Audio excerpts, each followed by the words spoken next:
When I do this thumb slap, everything else is still ringing. Unlike the string hit where we're cutting everything off, the thumb slap, the advantage of the thumb slap here is that we're letting things ring out. Okay, so this is bar 25.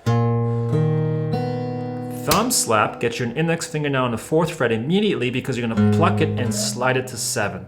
Okay, so this is really slowly on 25. Okay, once you're here, I now want you to get that middle finger on the 7th fret there on the 3rd string, and then that ring finger on the 8th fret of the 4th string. So now we have this voicing. If you remember, this is the exact same voicing that we just played here in bar 22. Remember this one?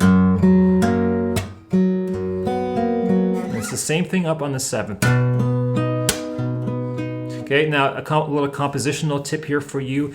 Try to use the same shapes in different positions. Now, the guitar is a heavily shape-oriented instrument.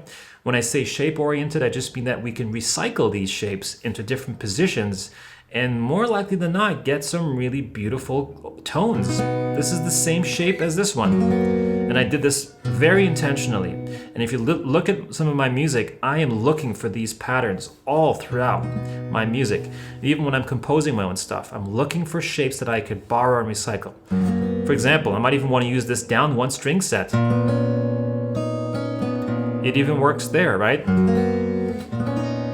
May not be the exact fit, maybe the voicing isn't just right, but that allows me to move a finger over, you see?